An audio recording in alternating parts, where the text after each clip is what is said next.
Is Marduk back? And was he crowned King of Africa 4 years ago?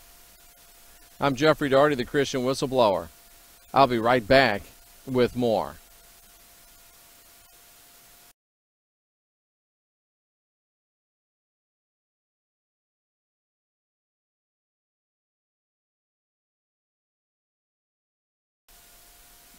Hi, I'm Jeffrey Daugherty, the Christian Whistleblower. Welcome to the Jeff Daugherty Show, Christian Whistleblower, NCK YouTube page. Welcome back. Hope that you'll like, share, and subscribe, and hope that you'll sponsor my work. This is a weird one. I was sent this by one of my subscribers. Jeff, have you heard about Mandela's funeral being a front and Marduk being crowned King of Africa and on his way to becoming king of the earth? Now, I'll give myself a little break on this one, and this is coming from Veterans Today, written by Preston James, Ph.D., in 2013, the very end of 2013. Space War 12, Marduk crowned in Africa. Now, I was just in 2013. I was pretty new into this. I was a new kid in school, so I give myself a little break for not being up on the Marduk King of Africa story. But when I was given this, I thought, you know what, this is interesting. Let me look at it. This will probably be a little bit longish and a little bit weirdish, but I think there's some very interesting tie-ins to this story. So the story goes that 91 different world leaders and celebrities attended the funeral of Nelson Mandela on December 4, 2013. Of course, this also ties into the Mandela effect, with many people believing Mandela had died long before this, and this would be a whole timeline, multiple timeline type of a discussion on that end as well. And I do have a long 20 video playlist on the Mandela effect, Antichrist, and the Book of Daniel, and I will link that in the box below. Now, anytime you have 91 world leaders and celebrities, you do have a major world event. And could there have been much more to this event than meets the eye than the funeral of Nelson Mandela? Now, there's a lot of conjecture and a lot of what-ifs and a lot of maybes and a lot of perhaps, but it's interesting to look at this for no other reason than it being a possible backdrop, a possible dry run for something that could happen in the future. What's something going on in the background that was far more important than the funeral? Perhaps a major turning point in world affairs. Now keep in mind, this was 4 years ago. So, as strange as it may seem, it appears that the Mandela effect, and this is the writer's belief, not mine, was used as a cover-up story to assemble the world's top leaders for another purpose. And as I read this, I think about the recent ideas of all the world leaders going up to Antarctica, or down to Antarctica, as it were. Up or down. Well, you know what I mean. Either one, wherever Antarctica is. Now, I really don't like this. An interesting rumor from a reputable source. Why don't you name it? Mandela funeral was a cover-up story to assemble the top leaders to pay homage to an ancient Nephilim alien ET leader called Marduk, who has allegedly returned after hundreds of years' absence to be crowned as new king of Africa, and that would probably really be thousands of years of absence, to be later elevated to ruler of the NWO, or new Caesar of the ages, as a final third force plan for globalist NWO is revealed and actuated in full. Now this catches my eye, of course, because the identification of Marduk with Yahweh, Jehovah, Lord, Yaldabaoth, rat bastard. Really the same guy, and even if he's not Marduk, rat bastard wants us to believe he's Marduk. So if Marduk has returned and has been made king of Africa, then That would be very interesting indeed, but I'll at least tell you this, that if he has not attempted such a coup, he will in the future attempt such a coup. So we may be defeating a coup d'etat, a secret coup d'etat, or we may be defeating a future coup d'etat. So we will see. The Mandela funeral was perhaps a great cover to assemble the world's top leaders to crown Marduk King of Africa. There's strange anomalies surrounding the Mandela funeral, and there are. These admittedly are very weird anomalies, without any doubt. One of these was crazy dude signing at While the People Speak, and this is, David Pakman show. This guy's an interesting guy. And here's this dude that was wanted in a murder, has since been found out that he was crazy, and he's signing in all this weird language that really isn't sign language. And they're like, who is this dude? How did he get up here? And of course, how do you get that close to so many world leaders and be doing a bunch of gibberish? So it's very, very interesting.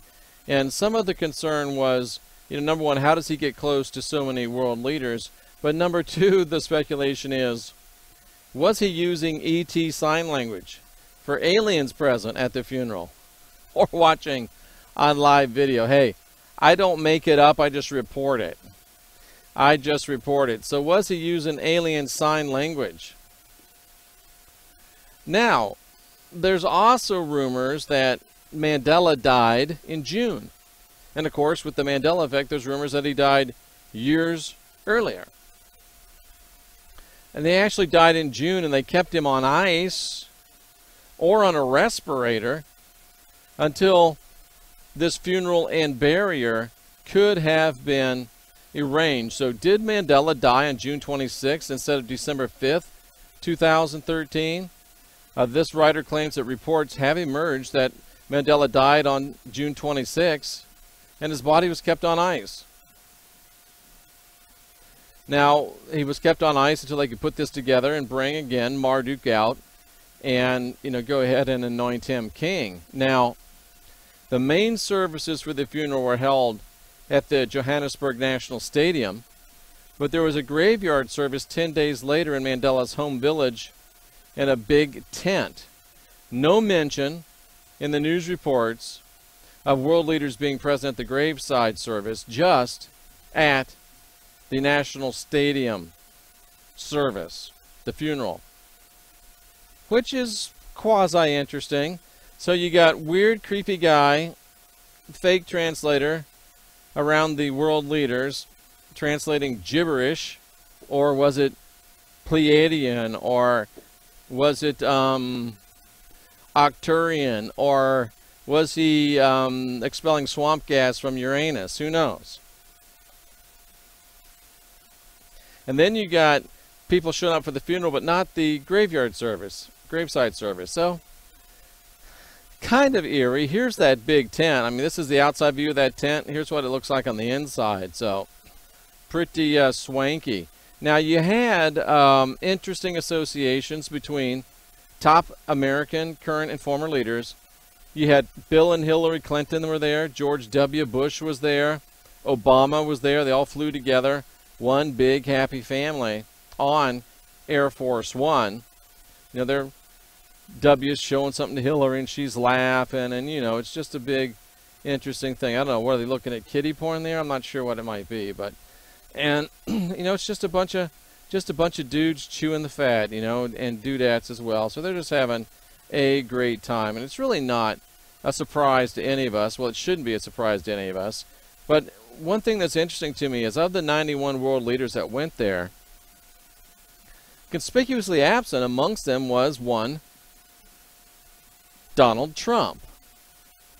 So if they're there to anoint a new world leader and Trump is not there,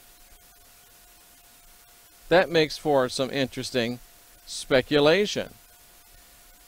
Now, this article says, is Marduk part of a Luciferian endgame to complete the globalist NWO plan with a strange, very big surprise? Well, yes.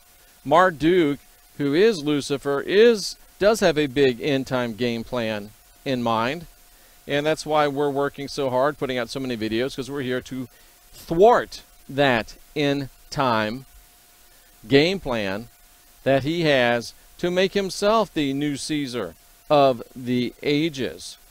So history has shown that reversals with totalitarian tyrants, like in Bolshevik Russia, Stalinist Russia, Night of the Long Knives over in Germany, very interesting things. And supposedly these people get a choice: go along with Marduk or be subject to the spear or the sword of Marduk. So the idea is make Marduk king of Africa as a first step in taking control, and then allow him to work his stuff behind the scenes, with people like Bono helping him out. Of course, we know Bono's a flaming liberal.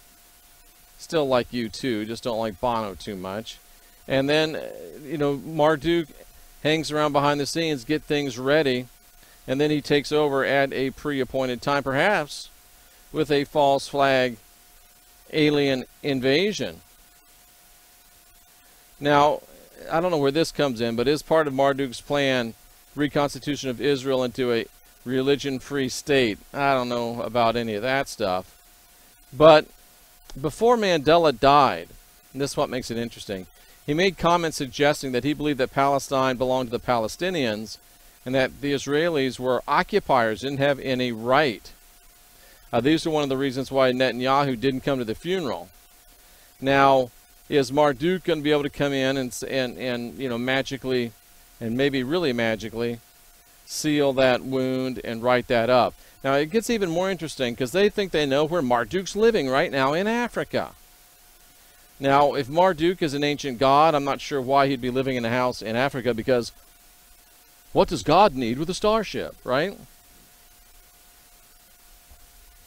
But supposedly Marduk is living in the supposed retirement home of South African President Jacob Zuma, which has just been massively refurbished, complete with armed high-tech security and an underground bunker. And this does look a little suspicious. I mean, double fencing, and I mean, is that somebody's house? That looks like a military installation. So whether Marduk is there or not, and has Marduk taken bodily form, I doubt it, but it could be part of the whole plastic Jesus imagery. And they're asking, is he living here? This house isn't needed by President Zuma. The underground bunker has ultra-high levels of security, and it costs a minimum of $16 million US. So they're speculating that Mandela's funeral was a cover-up. Marduk has been enthroned, and Marduk is waiting his time in order to work and coordinate with the NWO and come and take over the whole kit and caboodle. Now, the thing that's interesting to me is that you have all of these people here, the Clintons, the Bushes, all of these world leaders, and Trump's not there. And then here comes the first presidential election after this 2013 is the 2016 presidential election, correct? And in that 2016 presidential election, I mean, if you're going to set up a one world government, you need to start unifying and getting all your pawns on one page, right? Getting everything all lined up. So you want a domineering, controlling Hitler type of a candidate. And in this last presidential election of 2016, there was a very Hitlerian candidate. There was a candidate that was very much along the political, ideological lines of Hitler when he rose to leadership in Germany. In fact, there was a candidate that was very much like Hitler. But Bernie Sanders didn't win. Oh, you thought I meant another candidate? Let me remind you of something. What did Nazi stand for? The full name of Adolf Hitler's party was the National Sozialistische Deutsche Arbeiterpartei. The National Socialist German Workers' Party. Who was the socialist candidate in last year's presidential election? Who was the one that bragged of being a socialist? Oh, that was Uncle Bernie. Bernie wanted, just like Adolf, to have the government run and control all the means of production. Remember, Bernie wanted to give everything away for free? All it would cost you is your liberty. So it's very important, if you're going to put Marduk in charge of the world, that you get Americans under control, because we're really the last rabble-rousers out there. And there's not even all of us that are rabble-rousers anymore, but there's still enough of us that are rabble-rousers. So the socialist candidate, Bernie Sanders, the Hitlerian candidate, Bernie Sanders, is Bernie socialist? Yes. Was Hitler socialist? Yes. The platform and the policies of Donald Trump are as far from socialist as you can get. I know that it's not always comfortable, but it is the truth. So, was Bernie supposed to win, and then they saw that they had overplayed their hand and that there was too many people that still weren't willing to relinquish their freedom for free lousy college and free crappy health care? Did they overestimate and realize that and fail to realize that there was too many of us that aren't willing to lay down our arms and be led like sheep into their pens because they're going to give us some good gruel? Again, love or hate Donald Trump, and I mean, it can be argued that he's a flawed individual as far as a president, but he's not a socialist. And at least he's doing the lip service of loving America and trying to keep America, the spirit of America, alive. And make no doubt about it, if Marduk or anyone else is going to take control of a new world order, then the spirit of America must be subjected. It must become America with a K. And that is the America of Bernie Sanders. And I guess they figured it was too much of a risk that Bernie couldn't win. And now they've got themselves with this Trump guy. And again, love him or hate him, he has reawakened the spirit of the people that believe that, the spirit of 1776, that whole thing. The lock and load, the keep and bear arms, there's a lot of people out there, obviously too many, they overestimated. And so, did they really try to do it and plan to do it in 13 for 16? And then they're like, oh man, who saw this Trump dude coming who wasn't part of the party over there in South Africa?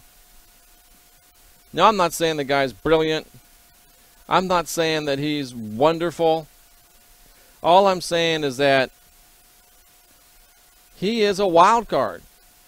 He is a wild card. He's a bull in a china shop. And when you're trying to get all your china in order, the last thing you want is a bull running through there. And love him, hate him, he is a bull wrecking their china at this point. And at this point, it might be the only thing between us and Marduk.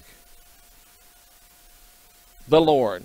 Yaldabaoth, rat bastard. So, if you like Trump, don't buy it.